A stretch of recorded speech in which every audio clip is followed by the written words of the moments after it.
Shalom everybody and Shavua Tov. We are on Parashat Shemot, and Shemot means the beginning of the book of Exodus. And Exodus means the story, one of the most famous stories in history of mankind, the story of the Exodus, getting out of Egypt. What's in it for us? We know it says in the Passover Haggadah that Chayav kol adam lirot et atzmo כאילו hu yotze mimitzrayim. Every person has to see himself like he is getting out of Egypt.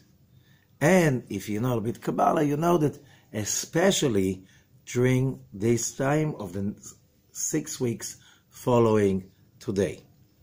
What does it mean? Okay, so we have, as we said in the book of Genesis, we reenacted the rules. We learn how to walk with the right foot, how to be assertive and be disciplined, to use the left foot, put your foot down, and how to balance the two, which is Abraham, Isaac, and Jacob. It's all about the basic rules of how to achieve any connection really to true success.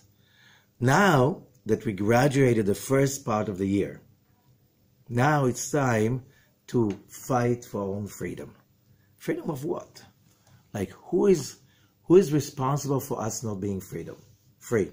And the answer is usually, look at the mirror. It's always deep inside. There are people that it's very easy for a boss, a spouse, a relative, anyone to control and to rule and to abuse. And there are people that are not abusable. It's like you're going to try, they will not even understand that you're really daring to do something like this. So you know, what's applicable for one person is not necessarily applicable for another person. Okay, so the question is, so what's in it for us is basically, this is our war of independence. Every year, we have this cosmic opening for 6 weeks. Why? These 6 weeks are called Shovavim, which means the initials of the 6 parashot of these 6 weeks. Shovavim, Shemot, Va'era, Bo, Beshalach, Yitro, Mishpatim, 6 parashot, 6 weeks. And Shovavim in Hebrew means, in modern Hebrew, it means people, rascals, like kids that you can't discipline. In deeper Hebrew means people that are not so disciplined, which means this is our time for these 6 weeks to make amends, to really go above and beyond. Why? The whole universe is still like theming with that power of the Exodus, because as we learned by the Kabbalists, whatever happened in the past, if it was strong enough, powerful enough, it still vibrates till today because it's being engraved on the universe. And every year during reading these 6 parashot, the universe is still happening, that retelling the story of the Exodus. What's the story of the Exodus? So, it starts with Ve'eleshmot bnei Yisrael habayim Mitzrayim. The book in Hebrew, the name of the book is not Exodus, but Shemot. Shemot means in Hebrew names. So it's a book of names. What does it mean, names? What's names have to do with that? Oh, we'll see. The whole story of a person redeeming himself is about understanding the whole concept of names. Okay? But let's start with a simple story. The simple story starts, and these are the names of the children of Israel coming to Egypt. Okay? This is a history. Should be that came to Egypt. No, it says Habaim Mitzrayim. Present continuous. Coming. They're still coming to Egypt. Mm-hmm. How do you explain that? Okay, so Rabbi Zohar explains to us. The whole story of mankind is the human soul coming down into the body. And as the human soul is coming into the body, the human soul is that part of us that yearns to the light of God, that wants justice, that wants honesty, integrity, balance, happiness, love. Nothing else.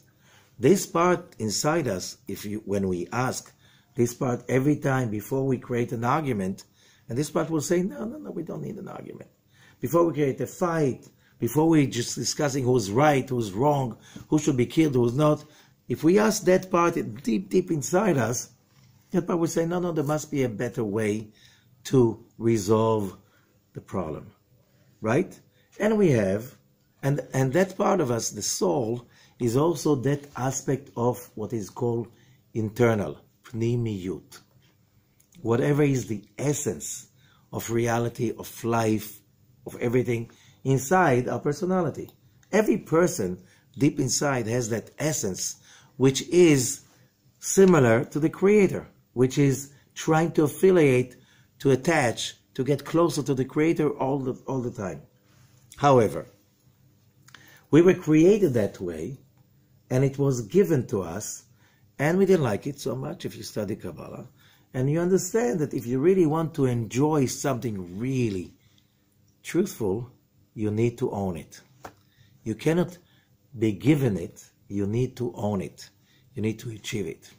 And therefore, you have to come down into Egypt, which is called the body. The body is Egypt. What's the connection between Egypt and the body? First of all, the word Egypt in Hebrew, Mitzrayim.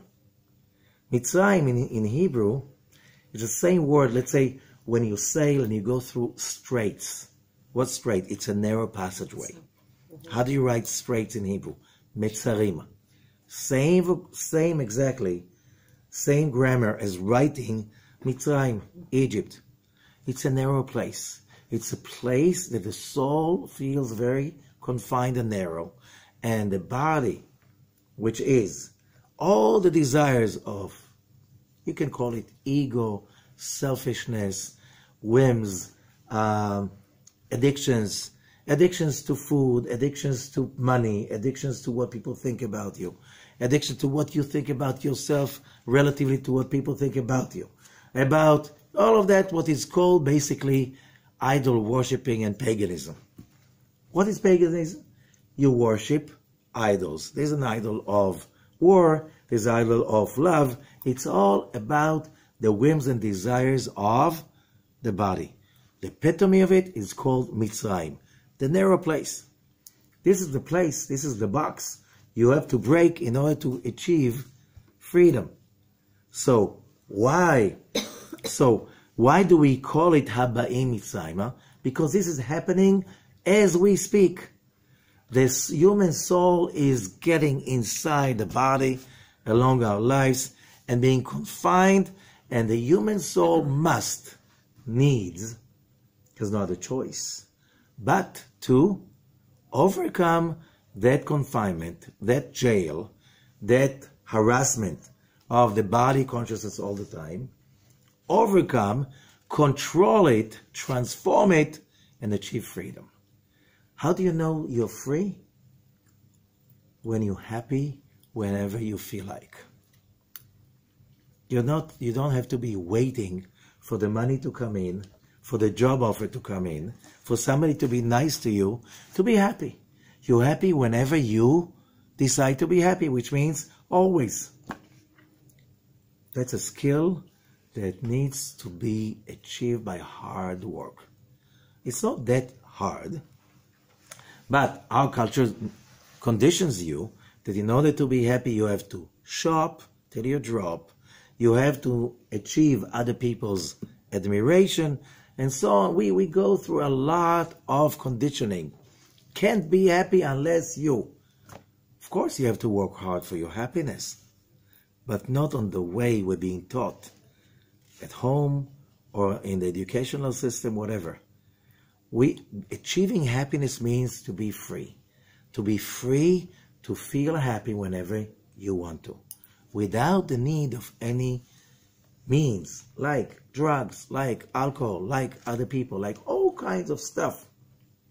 Happiness is the freedom to connect to the light of God any moment, any time, and to stay like this. And as the time goes by, that's the right skill, that skill improves as the time goes by, if you're doing the right training. Okay? Now, it's not just happiness. Anything that you call well-being. That's overcoming, even thinking bigger, wider, smarter. That's called getting out of the box. What's the box? The confinement. Egypt, Mitzrayim. Okay? This is a permanent state that the powers of the soul are coming into the body in order to achieve the God divine enlightenment by hard work, by ownership. That's the name of the game. Every day, day by day, hour by hour, minute by minute. There's no other story. That's the only story.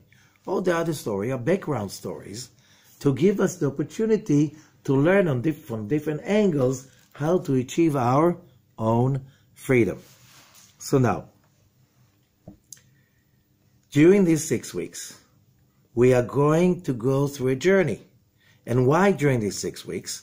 We said in previous weeks that always those 6 weeks fall during the time of the month of, they start in Capricorn, and the end during the month of Aquarius. Gdi and Li. What's in common with these 2 months? They're both ruled by planet Saturn.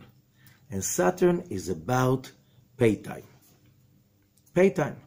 Now, who likes to be, when somebody, an authority comes, you have to pay. We confiscate this and this and this. But what Kabbalah is saying, a spiritual person is happy. Why? Every incident like this, he owes less. Right? Isn't that a happy moment? It is.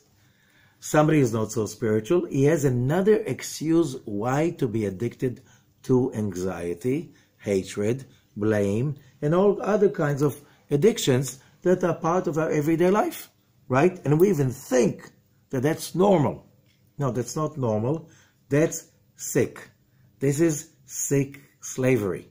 To be addicted to harassment, to fear of harassment, to anxiety, to all kinds of that post-trauma feeling and stuff like this. This is confinement. This is Egypt.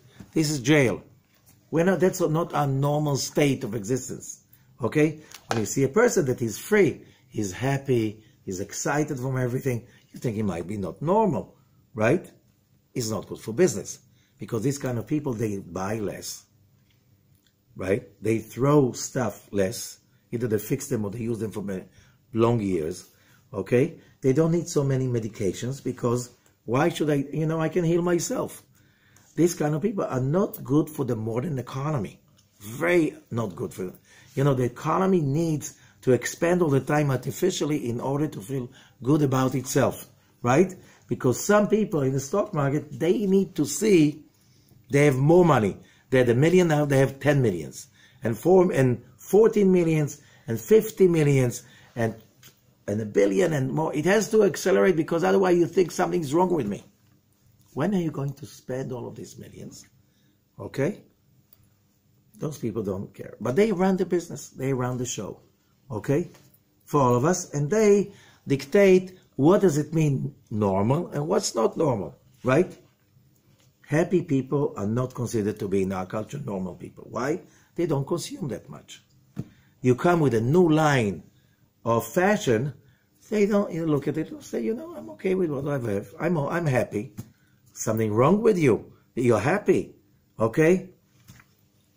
We know when we're obsessed with anxiety, we eat stuff we don't need to.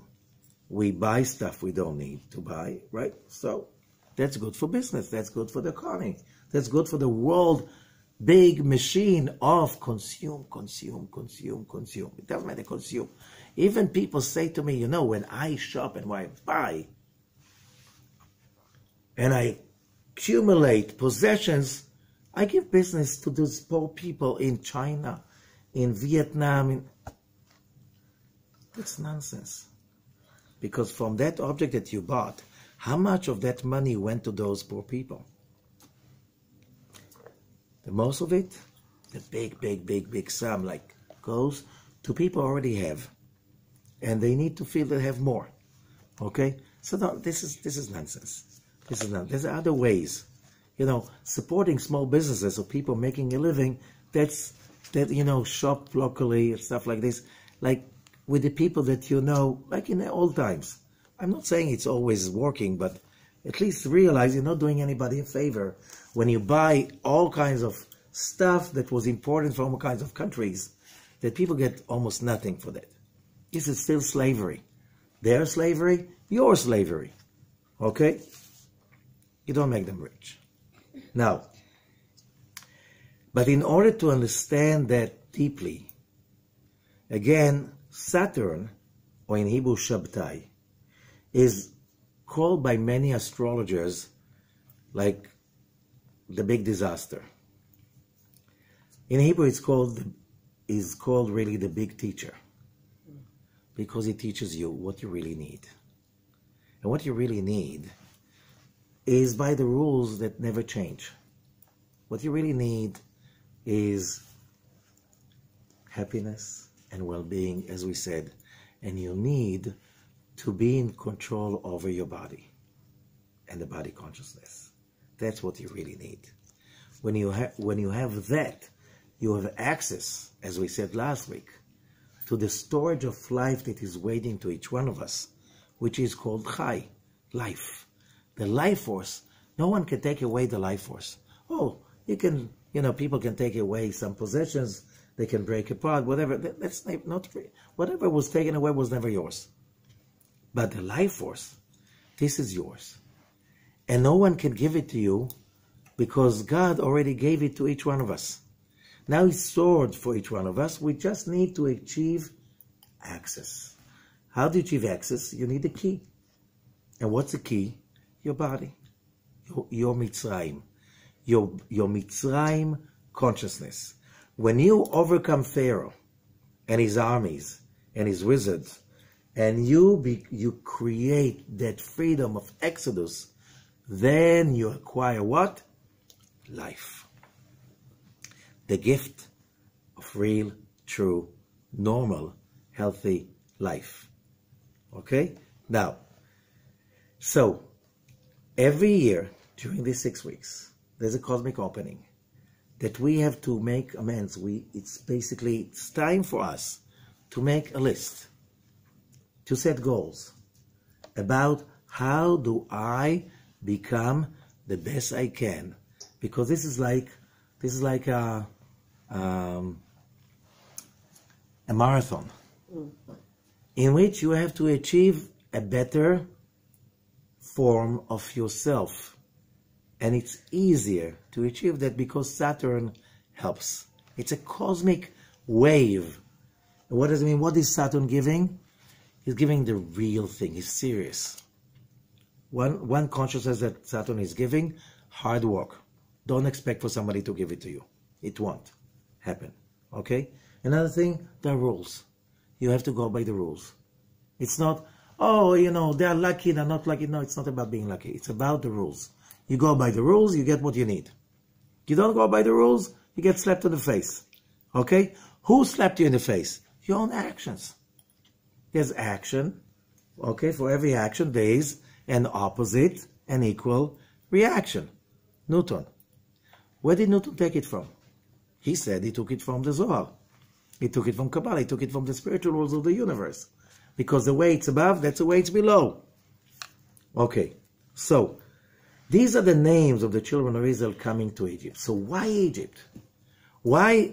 What happened in that story that we are talking about for so many years that inspired so many people along the last almost 4,000 years? And the answer, if you want the Kabbalistic meaning, there is an evolution of mankind. The evolution starts from the sin of Adam. From that moment on, that is also called the fall of Adam, and everything crushed, and negativity came into such a dominant place in our lives. What do I mean negativity? Whatever that is basically enslaving our mind, our hearts, a consciousness. That's slavery. He can't just be happy because he's wrong, because she didn't do what she was supposed to do, because blah, blah, blah, blah, blah, blah, blah, blah, blah. All of this chat that we have in our mind, in our hearts. Who's chatting that? Our own Egypt. Blah, blah, blah, blah, blah, blah, blah, blah, blah, blah, blah. You can't be happy. It's not going to work. It's not going to work. It's down the hill. It's down the hill. It's going to be even worse. All of that stuff. And of course, there's more of it. But you already know. Just listen to. You just heard it the whole day. Today and yesterday and the day before. And since you know yourself, you have that chat going in your mind. Why is it there? We're fixing. We're fixing it. We're fixing whatever separates us from the light force. Now, from the moment of the sin of Adam, the fall of Adam, mankind is going through a process, evolutionary process of going up the hill.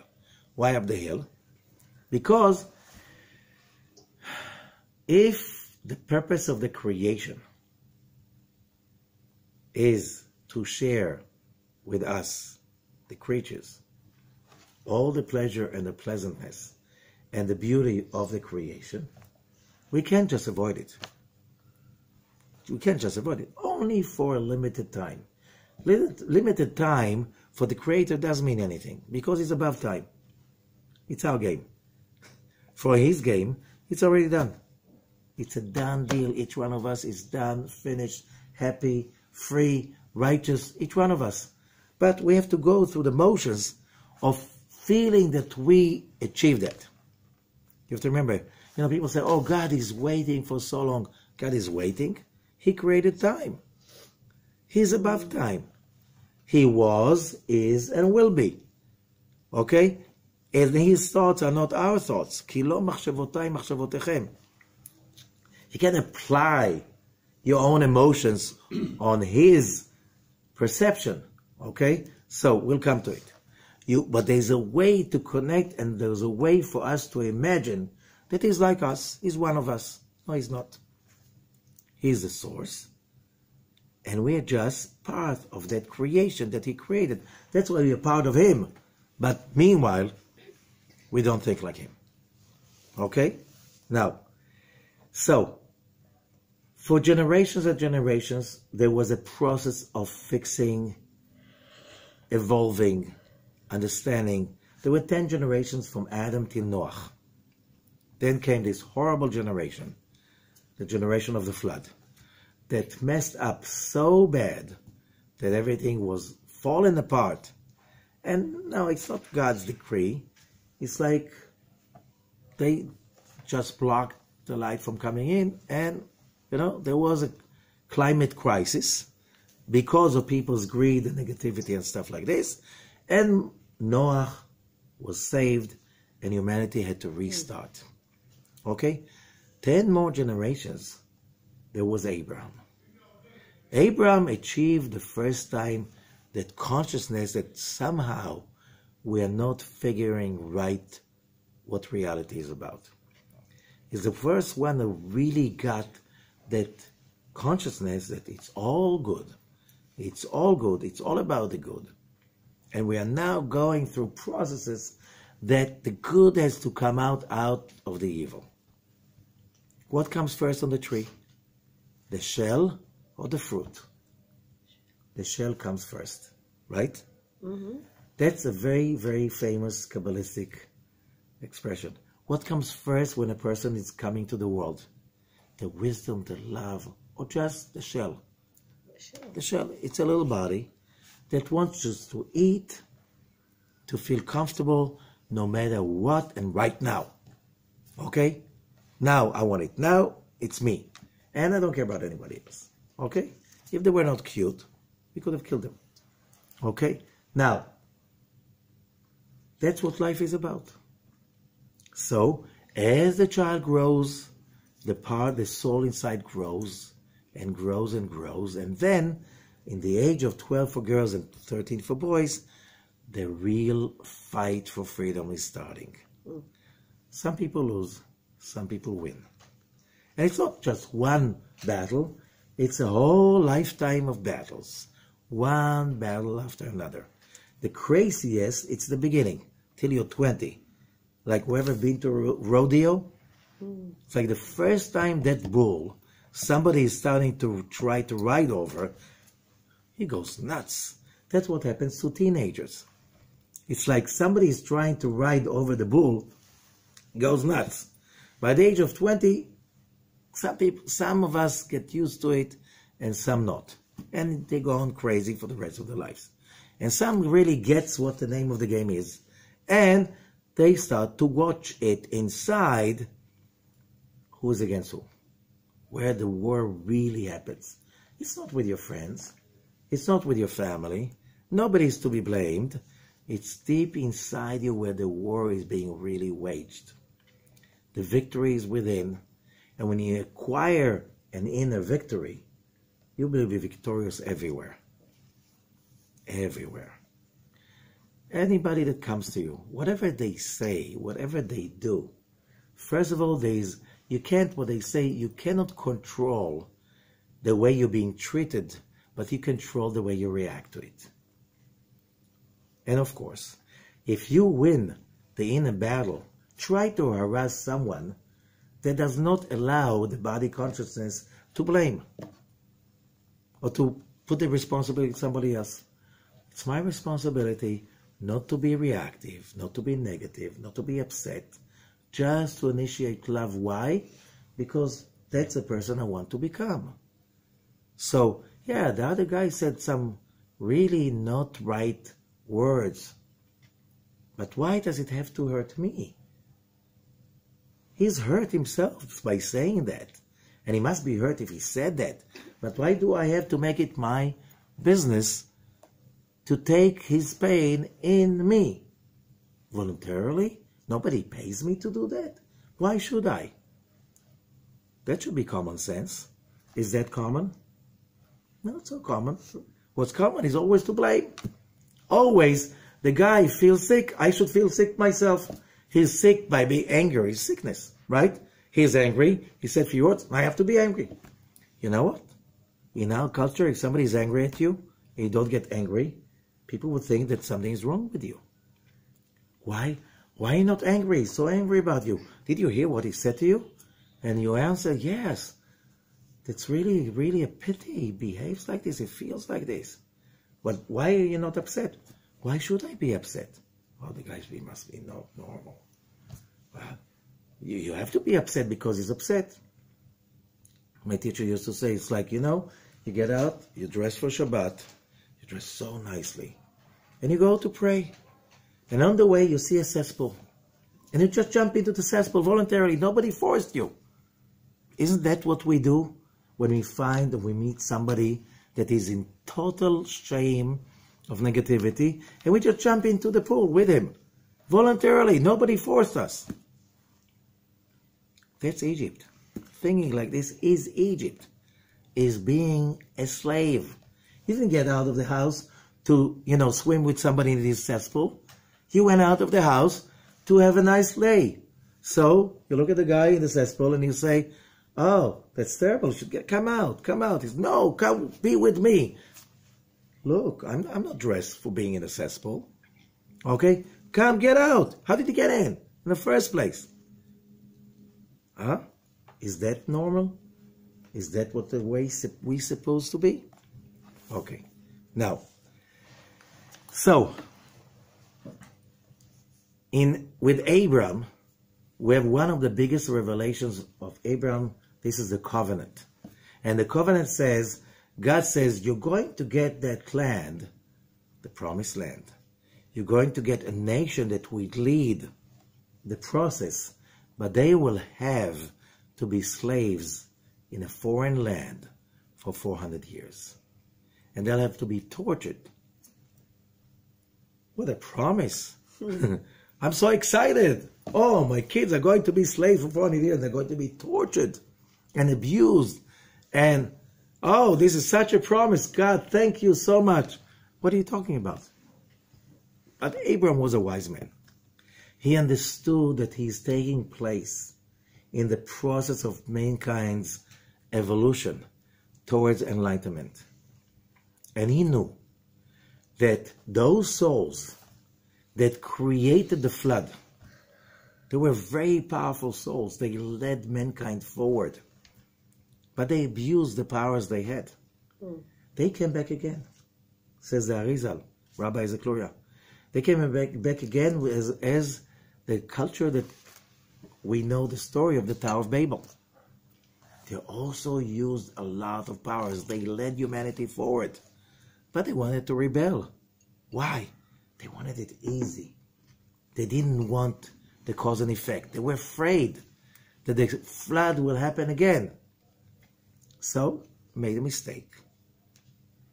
That went on for a few hundred more years. Egypt was the next station. They had to be refined. Those powerful souls. They had to be refined. And that's why the Torah in this story is calling Egypt the iron furnace. What do you need the iron furnace for? When you get the gold, says Rabbi Zakloria, from the gold mines, it's dirty. Same with the silver. So you have to put it in the iron furnace. And you have to smelt it and to refine it once after another, one time after another. Big heat. But that will burn the dirt, and the precious pure material will come out. After a few times, you'll have pure gold. The iron furnace is Egypt. Egypt had to be powerful enough. Why? Because strong souls, they are being attracted to power. So all of these souls started to be attracted. Why did Jacob come to Egypt to bless Pharaoh? Pharaoh is a bad guy. Pharaoh is just about himself, right? Here's a guy who thinks he can enslave all his nation for years just to build himself a tomb that nobody can make money out of it. Only now, the Egyptians, without tourism, I don't know. They didn't think about today's Egypt. Forget it. They didn't think about it. As, source for tourism. No, they did it as pure selfishness. Can you imagine? Most of the GDP of that country went into build the pyramids instead of improving people's lives. Okay? So, why would Jacob bless him? Why would Joseph make him so rich? Egypt was built to be the trap of these most powerful souls that walked on earth. The most creative. The ones who led always humanity towards the trouble. And those souls came in. And as they came in, they became slaves. And as slavery, says Rabbi Zakloria, the ones that did the whole stuff of the flood, what was their correction? To drown in the water. Okay?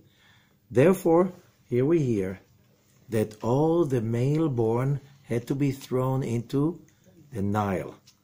These are the ones that didn't finish to be drowned enough in order to correct their negativity from before. And others, they had to build, to make bricks and mortar and to build with it. Okay? There's the same language. What did the people of the Tower of Babel said? Let's build bricks and mortar and make a tower. Okay? Now they had to do it for Pharaoh. So that torture, that slavery created the cleansing year after year to deliver finally souls that can reach the consciousness of what life is about. The choice between good and evil, between enlightenment and slavery to the body consciousness. That needed the process. If you look around in human history, when you see people that arrive to a level of sensitivity and caring and sensitivity for justice and for the weak, it's only civilization that went through tough times. It's only people that went through hard times. It's people that were born into really low income or low social status, experience a lot of pressure, a lot of hardship, hunger, famine, all of that stuff, persecution. Those people can create the law that will care also for the weak. But people that were born like for the rich and the powerful, it's very rare that they could even feel for the poor and the weak ones. You need to go through the iron furnace in order to get out of your own Egypt. That's a story. No pain, no gain. So now, those souls, we're talking about Jacob and his sons and grandchildren, there were 70. Each one of them was pure gold. Each one of them was a high soul. They went into Egypt voluntarily. They went into Egypt in order to start the process that finally all mankind will gain from it. Because they came into Egypt in order to start the process that will be the deliverance of the consciousness of freedom to the world. For every individual. This is what the story is about. You know, the thing about let my people go, it's not just about Pharaoh and Moses. That this slogan is still vibrating around the world about people deserve to be free. Are they free right now? We know today there's so many people around the world. I just saw this report. Tens of millions of people around the world that are still slaves. I think it's more than that. I think it's billions of people that are slaves. They're slaves to the bank, they're slaves to the system, they're slaves. They don't even know they're slaves. A lot of them do know that they're slaves because they know they're not free. Okay? What about fighting idol worshipping? Do you know there's still countries around the world that people sacrifice children for idols? Do you know they're still existing till today? How do you know? You see countries that had bad luck, terribly dark destiny. Something is wrong over there. People are still doing that. And there are evidences coming, I heard for myself, from people who really saw that. In like the Caribbeans, Africa, there's still this idol worshipping that we think it's not existing. People are still in deep darkness. There's still so much work to do. How do you do it? First of all, you redeem yourself from your own Egypt. You can't help somebody else before you help yourself. You can't make somebody else enlightened without enlightening your own self. You see somebody else becoming enlightened by hard work and excitement and fight and never giving up. It inspires you to fight for yourself. You don't see anyone doing that, you think something is wrong with you, you're crazy. Everybody else, they get by, they live, you know, they just go, they have to they shop, they do, you know, they raise kids. It's like, you know, what are you crazy? What are you doing? Fighting for what? Freedom, you're free. You live in a democratic society. Yes, is it? No, we're not living in a democratic society. It's a golden cage. To make us believe we're democratic, we do not decide about, it's other people that decide about our destiny. There's still a lot of work to be done. We're more free than we ever been. Okay? The fact that we have access to knowledge, to spiritual wisdom, to scientific wisdom, to the laws of the universe, that will finally give birth to true freedom. When people use that knowledge. How do you know? It says so. It says so in Isaiah, it says so in Jeremiah, all the prophecies. But being an ignorant and free doesn't go together. Can't be ignorant and free. If you're ignorant, you are in the dungeon of your own ignorance. So, we see that story, they're coming to Egypt, but there's a code, the names. What about the names? So here, we get the story how when after Joseph is gone, a new Pharaoh comes and he enslaves the Israelites because he's afraid they are going to take over. Same thing. When a person his spiritual powers are growing up, when he becomes a teenager, then the body gets hormones and hormones. Look, they have that, they have that, they have that, they bought that, they're driving with that.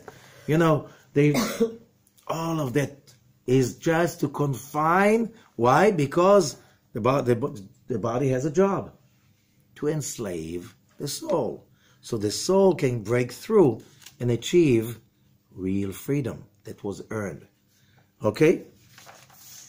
So, of course, there was a story like this. But that story, we're not here to learn history. There's so many, the Zohar says, so many other very interesting histories of different nations. Why do you have to study every year the same story again? And then there's this amazing story about the birth of Moses. Who was Moses? Because when he was born, we said last week, he was good. Because his mother was a very special person, Youdkevitch. She was a granddaughter of Jacob. And it says,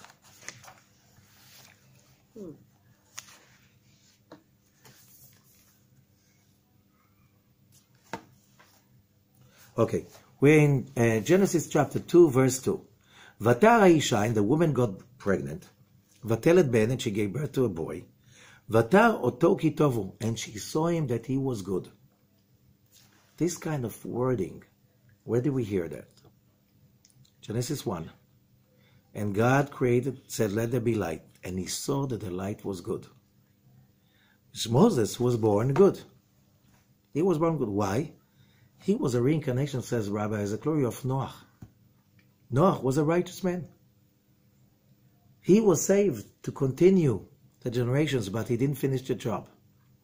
He didn't fight for his people. He tried, but he got by. He had to get by. Now he had to come back. Now his name is Moses. Okay? And the people of the flood are now called the Israelites.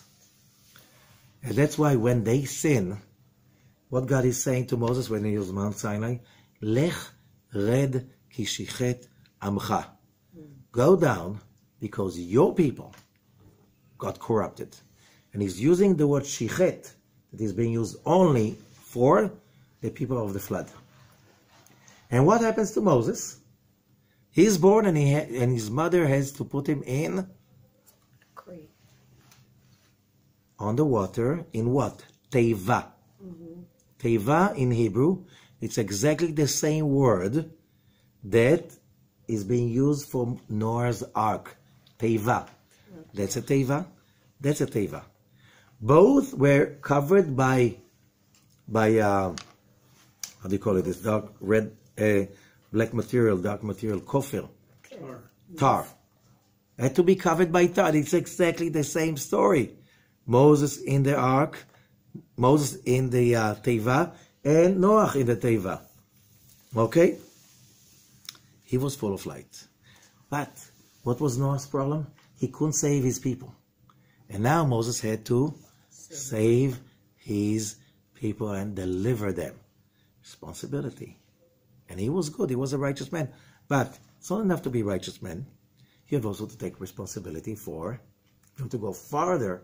You have to take responsibility to be an example, a role model, and a leader for others. Okay. So now, Moses is growing up as an Egyptian prince. Okay, 40 years old, he starts to realize that his brothers are the slaves that Egypt is enslaving and torturing. Okay? And then we read chapter 2, verse 11. And Moses grew up. He comes to his brothers and he sees their suffering. How could he see suffering? He was kind of corrected. He could see somebody else suffering. That's why he was Moses. That's why he was Noah. He went through already a correction. He could see not just himself. Usually, what do we see when somebody else is suffering? We see our reaction to their suffering. We don't see their suffering. When we see somebody succeeding, do we see them succeed? No. We see our reaction to their success. Do you understand what I'm saying? Mm-hmm. We are confined in our jail, Egypt, because we don't really see. We see the reaction to what's happening outside and inside. Vayarish Mitzri makei shivri mecha, and he sees an Egyptian man beating a Hebrew man of his brothers. Vayifen kovacho, he turns back and forth. Vayarken ish, and he sees there's no one. And he hits the Egyptian, and he buries him in the sand. He comes out on the next day, that's verse 13, and there are two people, Hebrew people, fighting. Vayomer la'rasha, and he says to the bad guy, Lama takerecha, why are you beating your friend? Verse 14, Vayomer mi samcha leish, who puts you to become a man, sar v'shofet, responsible and a judge on us, aleinu? Halargeni ata omer, are you saying to kill me? Kasher harakta et hamitzri, like you killed the Egyptian? Says Rabbi Azakloria, Moses killed that Egyptian with the name of God. Remember, he grew up learning all the wizardry of Egypt, whatever he could achieve. He already knew how to use power of words. He used the name of God. That name, one version says, can take the negativity out from the person. Okay? It's not easy. But Moses was already mastering that. He was in the beginning. Why? Because when he took that negativity out of the Egyptian, nothing was left. So the guy died. Okay? And that's why when it says, Mi samcha leish, there are few commentaries. One saying, Mi samcha leish, the last letter of each, Mi, Yud, samcha, kaf, leish, shin, Yud, kaf, shin. That's one of the magical names of God to remove the positivity out for someone. Okay? So the negativity will simply collapse. Another opinion is that he says, Lama takeh re'echa, takeh is kafei taf, one of the 72 names, to remove negativity. But what's important is you're saying to kill me, which means you killed that Egyptian yesterday with a word, and now you want to use that word again to kill me. Moses realized that his secret is being revealed, and Pharaoh is going to kill him, and he runs away for his life. After many, many years, it doesn't seem from here, but Jewish tradition says 40 years almost of wandering and learning and growing, he finds Jethro, marries his daughter Tzipporah. He learns from Jethro, was one of the big wizards of that ancient world. And then he decides just to calm down till the time comes, because he can't do anything. The Israelites have to go where they have to go. And then there's a story about Moses going with the sheep on Mount Sinai, and he sees that burning bush. Okay? And then there's a very weird story. God appears to Moses in the burning bush, and he says to Moses, you go to Pharaoh and tell him, let my people go. And Moses is arguing with God. No, send somebody else. Why me? Whatever. Hello? Don't you know your job? Don't you know who you are? Don't you know that you were sent What's wrong with him? You know, if God appears to you, says, go do that, would you think twice? And that's Moses. Rabbi Zohar explains, you know, people, even righteous people, have logic. And you know what we learn about logic? Every logic that you have has expiration date. Right? Whatever logic that you have, if you're really going to do a very good job about growing spiritually, a few years from now, you think about, how did I think a few years ago? Wow, it's shameful. I can't even think about it. It's terrible. How could I even think to myself? That means you're doing a good job. Okay? Not like those people like, I've never changed my mind. It's like years, decades. That's my cup of tea. That's my opinions. You can never change my opinions. Oh, you're dead. Dead people don't change opinions, right? You're dead. In formaldehydes. Okay? You're just dying a long, painful death. So, what's about Moses? Moses, says Rabbi Ezekiel, figured it wrong. He knew there is going to be a redemption. He knew the generality of that redemption. He knew that that redemption has to do with the name of God, Youdkevitch, what we know is the Tetragrammaton. What is that Tetragrammaton? That's the bridge between the universes. The universe of body, negativity, confinement, physicality, practicality, whatever you call it, the bottom of that scale, which is called the universe. There's many, many frequencies, but the bottom has also a top, and the bridge between the two is the Youdkevitch. It's the name of God. It's not God. It's a name of God. It's a vehicle to deliver God's force. Okay? What is this name about? You can't pronounce it. Nobody knows how to pronounce it, by the way. Some people think they know. No one knows. Okay? You can't, even the high priest in Jerusalem, only on Yom Kippur, could pronounce that name when he went into the Holy of Holies. But what it says, it didn't say he said the holy name. It says, וכאשר היה השם הקדוש יוצא מפי כהן גדול. The name would come out of his mouth. He wouldn't pronounce it. It came out of his mouth. He just connected and poof, it came out. He didn't pronounce it. It came out. You just have to tap in. So, but we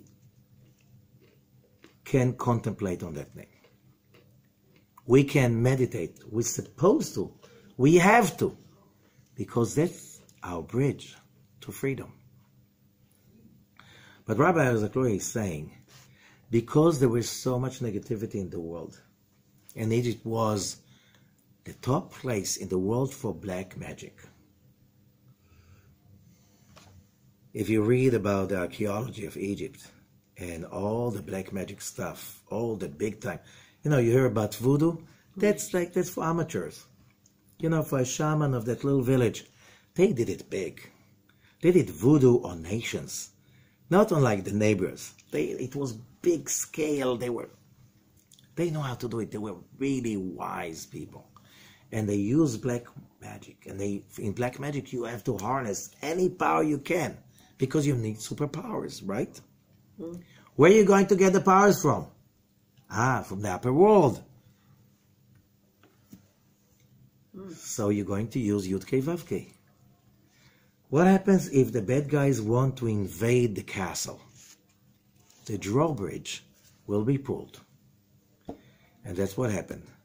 The drawbridge had to be pulled up. The Youdkevitch, that tetragrammaton, the holy name of God, that consciousness, that power, had to be pulled up to the upper world. So nobody can abuse that power. But time was up. Moses, says Rabbi Ezekiel, he was sure that the correction of the Israelites is connected directly with the Youdkevitch. So, Youdkevitch numerical value is 26. Okay? Yeah, that had to be fixed on 10 different layers and levels and dimensions. 26 times 10 is 260. Okay? And therefore, when we read Exodus 3, verse 4, Vaya Hashem and Youdkevitch saw, Kisar lirot, that he came to see. And Rabbi Zakhlor is saying the verb being used is sar. You rarely use that verb to show that somebody came about.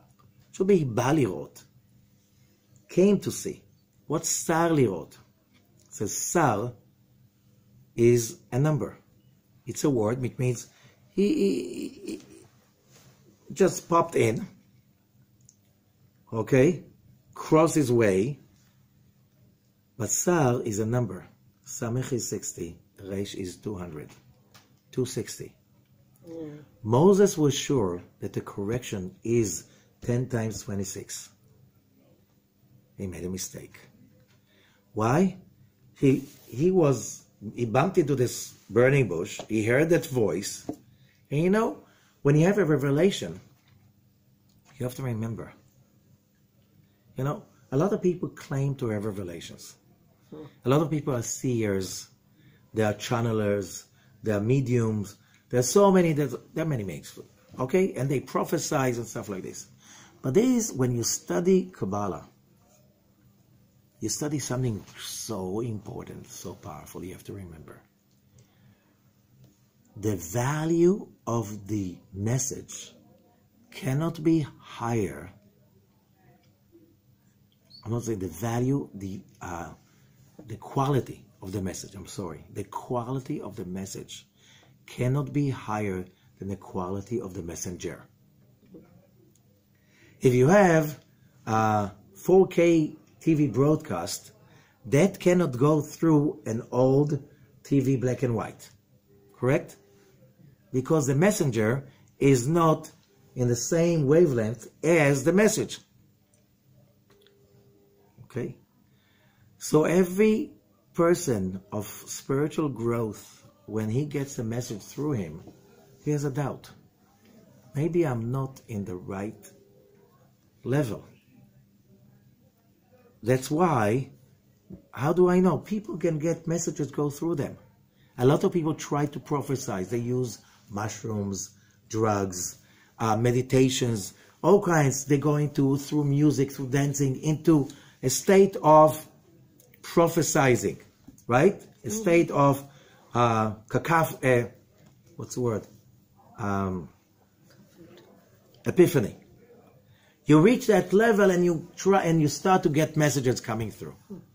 Okay? But remember, the quality of the message can never be higher than the quality of the messenger. So if the messenger is not a high level, very spiritual person, what's the worth of his message? Same. It's a mixture of good and evil. Now, depends on the person, because every person is a mixture of good and evil. Like how much evil, how much good, how much value, how much mistake, that's a message. Moses hears the message. But that was against all what he knew. He was sure that it takes 260 years till the deliverance will happen. And on that day, it was only 210. And Moses was like, we have to wait 50 more years. What are you talking about? I must be doing something wrong, because I must be making some mistakes, so my consciousness is lower, so the message came out like, you know, how many people come and prophesize? The Messiah is going to come by March. Oh, the Messiah, the redemption will come by the Tisha B'Av. Or a big calamity is going to fall and the earth is going to be totally annihilated by January 12th. You never heard about these kind of messages? Of course. We hear that all the time. A lot of people make a lot of money out of that. You know, if you make money, you can make a living. That's nice. But, you know, the date will come. And then people will say, no, we changed our way. We got another time. You know, people have time. That's a history of religion, by the way, if you didn't notice. People come with messages. So, but Moses, as a real spiritual seeker, he didn't understand it. He thought, like, maybe I did something wrong because that doesn't fit my perception. And he made a mistake. Because when he drew the bridge, the drawbridge, it goes up to the upper world. And the name of God in the upper world is Eheye. So when Moses is asking, when I come, he's kind of like, I don't know what's going on because please explain to me. And when I come to Pharaoh, who should I say send me? And Pharaoh and God says to Moses, Eheye asher eheye. Translated wrongly, I am who I am. Terrible. No. Then they tell them, Eheye send you. Why? Because where was Youdkevitch? It was up there in the castle by his mom.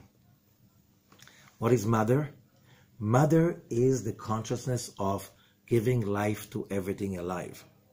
That level is called Bina, the mother, and it's also the name of that frequency is Aleph and Hey, Yud Hey, Eheye.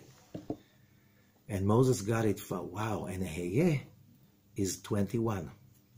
10 times 21 is 210. Keminyan Redu. God hinted that to Jacob. He says, you go down to Egypt. What's the verb? Redu. Redu, Reish, 200, Daled, 4, Vav, 6, 210. 210 years are up. It's time to get out. It's time for the deliverance. The deliverance of what? The bridge. The bridge to freedom. The bridge, and that bridge is also the line to freedom. How do you say line in Hebrew? Kav. How do you say hope in Hebrew? Tikva. Tikva means creating the line. Creating a line. V'kovei Hashem yachlifu koach. Whoever creates the line has the power to keep on fighting, to keep on doing. Where did you get the line from? Youdkevitch. That's why. How does the main book of Jewish law start?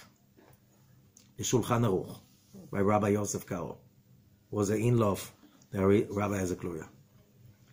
That's the book of Jewish law. All the laws. Don't do this, do this. That's how you do it. In case of that, you do. It's a big book. Many, many volumes. Written in the 16th century. But it starts, you get up in the morning and the first thing, Shiviti Hashem lenegdi tamid. Imagine the name Youdkevitch in front of you and jump out of bed. Because you have to draw the line, the bridge, from the moment you get up, because that will give you the power to go through the war during the whole day. Experiencing that name means experiencing hope, experiencing that whatever is going on will be letova, for the good. The whole thing, says Rabbi Ezekluya, was the whole deliverance, 10 plagues, was about delivering this consciousness to mankind. And therefore, when Moses comes later on and says to Pharaoh,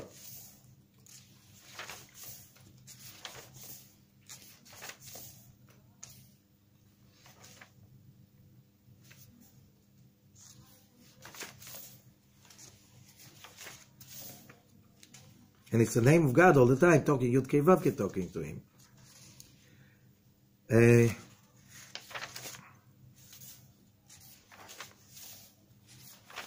Just a second.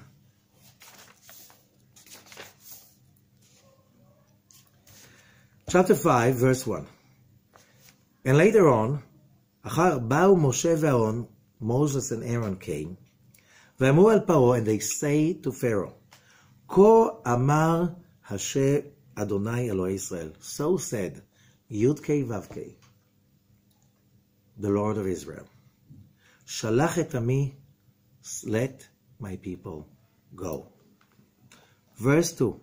Vayomer Paro mi Adonai asher eshma bekolo. Who is Youdkevitch that I will listen to him? I'm not listening to him. Leshalach et Yisrael lo yadati et Hashem. I don't know Youdkevitch. Says the Arizal, Rabbi Zechariah. When he speaks about God, he speaks about Elohim. It's another name of God. Yeah. But it's a name of judgment. Yeah. How do you achieve and establish religion? You have to cast fear on people. That's the best tool. Look through history. Yes, it's true. The biggest tool to get religion, fear. Fear sells the best. Religion, people of religion. Today, it's a no religion, it's called politics. Politics. They know fear sells the best. To scare people. You want to motivate them? Scare them. Okay? That sells the best. Medication, it's all about fear. Fear. Pharaoh says, we worked so hard. There's no Youdkevitch, there's only Elohim. The Arizal is saying, Rabbi Zechariah is saying, Pharaoh was a great wizard, the greatest. Otherwise, he won't be the king of Egypt. Right? If there was another wizard bigger than him, he will kill him and take the seat. Right? They're about darkness. They're not about loyalty and about values, about honesty, integrity. Forget it. Says, there's no Youdkevitch. What are you talking about? I don't know him. He knew there's no Youdkevitch. He knew that his power and might is because people are desperate. They don't have hope. The power of dictators, the power of all of these powers that control people, they derive it from despair, from hopelessness. They know people with excitement of hope, you can't control them. They're too tough to be controlled. And that's why he says, there's no, every time, says Rabbi Zechariah, and you go through the story, every time that Moses speaks about Youdkevitch, it hardens Pharaoh's heart. Right. Because his perception is, it's not here. It hardens his heart. He says, it's not the time, what are you talking about? But the deliverance was coming from Ehyeh. And Ehyeh is a numerical value of 21. Okay? Ehyeh asher Ehyeh, twice Ehyeh, 42. What's 42? 42 names of God. The name of 42 letters, which is Ana B'Koach. What is about the Ana B'Koach? Lifting you out of the dungeon. Lifting you out of the dungeon. The first, so that will be repeating itself all along the story. So now we have two tools. You want to get out of your own dungeon? Contemplate, visualize on Youdkevitch. Okay? It says also there's a story, but coming out of Egypt. There's a one thing that mitzvah, it's called tefillin. Tefillin is like, the box that Jewish men put on their head. There's straps, black straps. There's a tie over here, and the straps go down over here. They found out something very weird. In the 90s, came out a new science. It's called neurotheology. What happens to your brain when you experience theological feelings? And they found out when a person is in Egypt, he's angry, upset, afraid, anxious, all of those primordial animalistic emotions, that happens just in front of the knot in the back of the head. That's in that part of the brain. But when a person is a person of spirituality, and he is being threatened, harassed, and he's focusing, because that's his training, that's what being spiritual is about. It's about lifting yourself to the real reality. And he can contemplate, concentrate enough, about, no, I'm above it. I'm connecting to the light of the creation. I'm connected to the truth. That is awakened in the frontal lobe, just under the box of the tefillin. When the moment the spiritual person can awaken that part of the brain to activate it, it immediately shuts down the Egyptian part in the back. Victory. Victory. So, and by the way, when you look at Ehyeh Asher Ehyeh, Ehyeh, that will be Ehyeh, you can look at it as a plus, Ehyeh plus Ehyeh, that's 42. But what's 21 times 21? 441. 1 is Aleph, 40 is Mem, 400 is Taf, Emet, the truth. The truth. Okay? So this is what we are at. We are here in the book of names. It's all about achieving the connection to God's names. There are names that you experience and you think that God is punishing you. No. You're connecting to God's power through lower names. It gives you the experience that God is just hating you and punishing you. That's a punishing God. Where this punishing God is existing? Only in your consciousness. Your job is to elevate to a higher place.